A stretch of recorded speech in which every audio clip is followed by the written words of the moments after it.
चंपा और चंचला नाम की दो गोपियां थी, दो ग्वालन थी, दूध दही बेचती थी। ये दोनों एक दिन दूध दही बेचने निकली तो आपस में चर्चा कर रही हैं। चंपा और चंचला ने आपस में चर्चा की। एक ने कहा, चंचला ये बता भगवान कहाँ मिलते हैं? भोली सी गांव की ग्वालन है। चंचला, भगवान कहाँ रहते होंगे?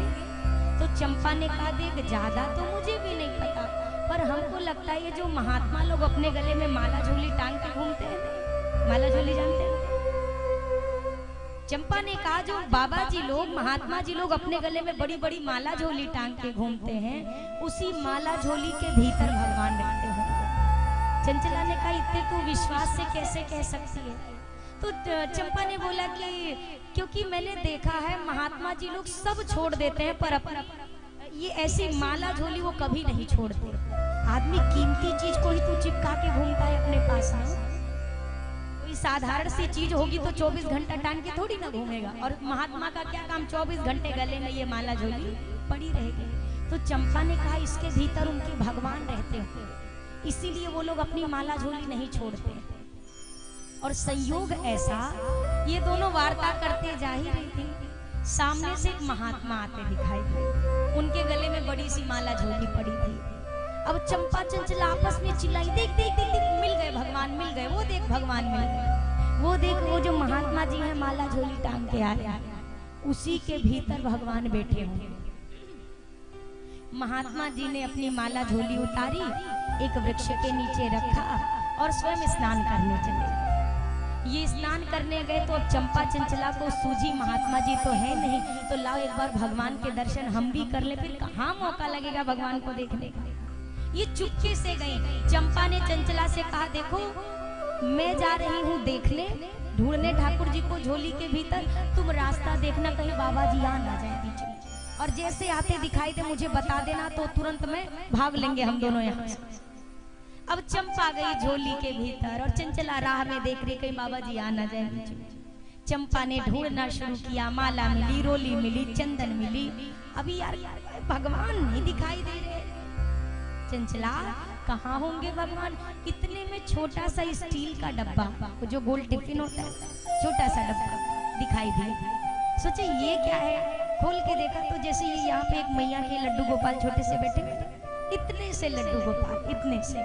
उस टिफिन के अंदर मलमल के कपड़े के भीतर लिपटे हुए छोटे से ठाकुर जी बैठे। अब चंपा जोर से चिल्लाई, अरे चंचला मिल गए मुझे, भगवान मिल गए, ये देख मेरे सामने।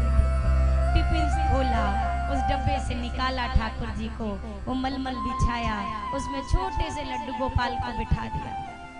अब देख रही है, दोनों निहार रही है। चंपा ने कहा, तू भी आके देख ले, देख कितने सुंदर लग रहे। वो भी देखने लगी, दोनों देख रही हैं। तब तक चंचला ने चंपा से कहा, चंपा देख तो ये बाबा जी कैसा निर्दयी है, बताओ ठाकुर जी को भी भला कोई डब्बे के भीतर बंद करके रखता है?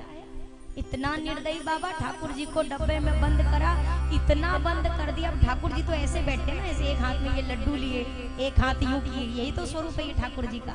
घुटने दोनों मुड़े हैं ठाकुर जी के, हाथ यूं है। तो चंचला ने चंपा से कहा, देखिए बाबा जी ने इतना डब्बा बंद करा कि हाथ पांव ही टेढ़े हो गए भगवान। ठाकुर जी एकदम सिकुड़ गए बेचारे, हाथ पांव टेढ़े हो गए डब्बा में बंद करने के कारण। चंचला ने कहा, हाँ वही तो मैं भी कह रही, देखो ना कैसे हाथ पांव टेढ़े हो गए ठाकुर जी के, बेचारों को डब्बे में करा, हाथ पैर बिल्कुल सिकुड़ गए, सीधे ही नहीं हो रहे। अब उनको लगे कि ठाकुर जी तो सीधे खड़े होते हैं, ये तो एकदम सिमट के खड़े बैठे हुए।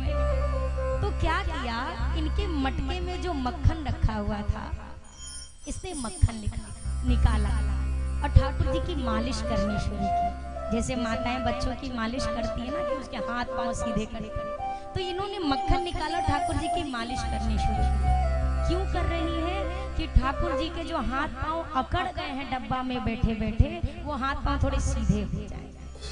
और हुआ क्या, मक्खन की मालिश करी जब हो भाव विभोर, तो हाथ पांव दो कर दिए सीधे अवध किशोर। जैसे रगड़ के मक्खन की मालिश करी ना हाथ में पांव में, तो ये तो भाव के भूखे ठाकुर जी हैं, इन्होंने भी हाथ पांव दोनों सीधे कर दिए। ये लड्डू गोपाल जो ऐसे बैठे ना, ये सीधे हो गए।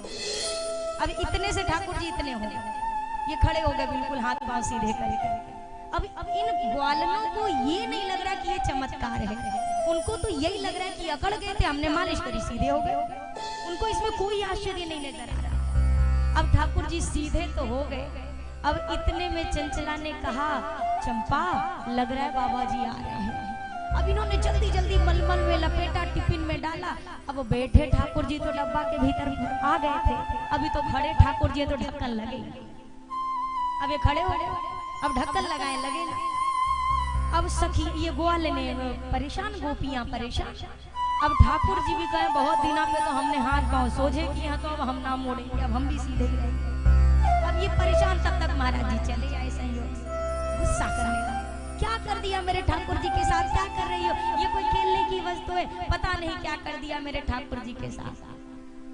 अच्छा, जब तक बाबा जी पहुंचे तब तक ठाकुर जी फिर से वैसे के वैसे हाथ पांव मोड़ लिए, फिर से वैसे छोटे से वैसे इनके पहुंचते पहुंचते। अब सखियां आपस में कहती हैं, देख रही हो ये बाबा पक्का इनको अकेले में बहुत डांटता मारता होगा, तभी डर के मारे देखो फिर अकड़ के बैठ गए। अभी सीधे हुए थे ना, ये बाबा जी आए, देखो डर के मारे फिर से बेचारे अकड़ गए। अब ये इनको कुछ भी आश्चर्य नहीं लग रहा कि फिर सीधे हो गए, फिर टेढ़े हो गए।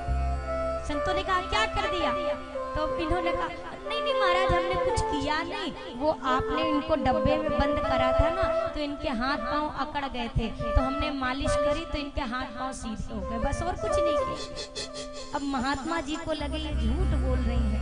वो कह रहे हम क्यों झूठ बोलेंगे, हम सच कह रहे हैं, हमने मालिश करी तो ये सीधे हो गए। महाराज जी के नेत्रों में अश्रु चले, अश्रु बहने लगे महाराज के नेत्रों से। संत ने कहा, ठाकुर जी इतने दिन से आपकी पूजा करता करता हार गया, मेरे लिए तो टेढ़े के टेढ़े ही रहे, और ये ग्वालने क्या दो आपको मिल गई, ग्वालनों को पाते ही एक दिन में सीधे हो गए। ठाकुर जी ने मन में एक बात उनके प्रेरित करी कि महात्मा जी आप तो भले जानते हो, आप ज्ञान से परिपूर्ण हो, वैराग्य से परिपूर्ण हो, पर जो भाव मुझे इन दो ग्वालनों के भीतर नजर आ गया, वो मुझे इतने वर्षों में आपके भीतर नहीं नजर आया। आपने मेरी पूजा करी, पूजा में कोई कमी आपने नहीं करी है, पर भाव में आप चूक गए। इन्होंने भाव से मुझे अपना माना। आप बताओ ठाकुर जी कोई मूर्ति है क्या, कोई प्रतिमा है क्या, आपका भाव ही तो आपके भगवान को प्रकट करता है ना।